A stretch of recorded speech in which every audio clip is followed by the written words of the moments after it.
La campagne officielle pour le premier tour des municipales, au cours de laquelle plus de 60 candidats vont se disputer les suffrages des électeurs pour les 22 sièges de Guyane, ainsi que toutes les collectivités communales de France, a commencé. Ce week-end n'était pas seulement marqué de manifestations en honneur de la Journée de la femme, de rencontres sportives, mais aussi ponctué de meetings, de présentations de listes pour les municipales. Les prétendants au siège de premier magistrat dévoilent peu à peu leur programme, leurs intentions pour leurs communes respectives. Les candidats au premier tour ont jusqu'au samedi 22 mars à minuit, à la veille du premier tour, pour convaincre les électeurs. Durant les prochains jours, le son des promesses résonnera partout en France et pour cela, les candidats ont plusieurs moyens de propagande à leur disposition. Ils peuvent tenir des réunions électorales sans autorisation préalable. Ils disposent aussi des panneaux d'affichage. Tout affichage est d'ailleurs interdit en dehors des panneaux mis en place par les mairies. Les affiches doivent être imprimées sur du papier blanc. Aujourd'hui, tous les candidats sont connus, on sent les agitations autour de ces enjeux. Pour gagner la course électorale, les candidats aux mairies n'hésitent pas à jouer des coudes, créer des alliances plus ou moins surprenantes. Depuis plusieurs semaines, des candidats se livrent une lutte sans merci où tous les coups sont permis. Les réseaux sociaux en sont de bons témoins. Du jamais vu dans certaines villes où depuis tant d'années, les élections municipales se déroulent dans une totale indifférence. Depuis 2012, ClickEco, le premier réseau entrepreneur indépendant en France pour la gestion des déchets, s'est installé en Guyane. ClickEco conçoit et met en œuvre des solutions simples, à partir d'équipements au design attrayant et au format adapté pour répondre aux besoins des petites et moyennes entreprises en matière de gestion complète des déchets. Notre offre de service est ce que nous on appelle une offre clé à main.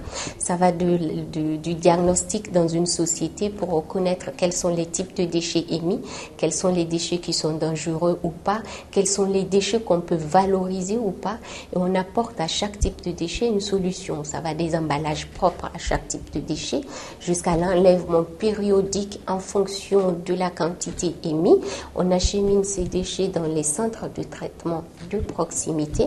On travaille avec les acteurs locaux en Guyane et une fois que ces déchets ont été traités, valorisés ou éliminés en fonction de leur type, on tient à jour sur interface internet toute la gestion administrative, c'est-à-dire on scanne les BSD, on gère votre registre du déchet, ce qui est aujourd'hui obligatoire depuis juillet 2011 pour toutes les sociétés de tenir ce registre de déchets. En 2013, Maria était lauréate de Réseau Entreprendre Guyane.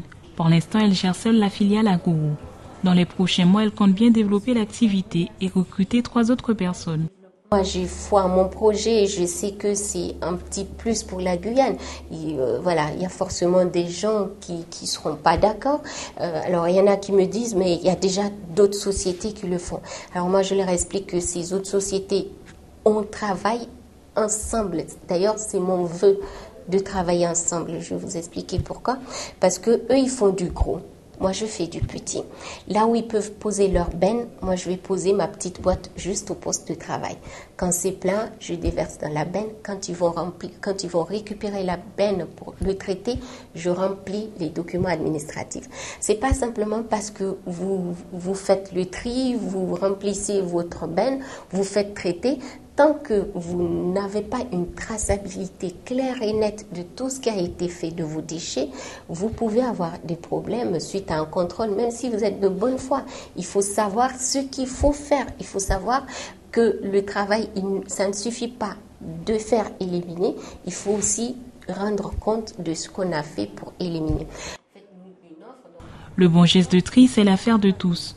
Pour cet entrepreneur, la gestion des déchets ne devrait plus être considérée comme une contrainte, mais une véritable source de performance économique, sociale et environnementale pour l'entreprise.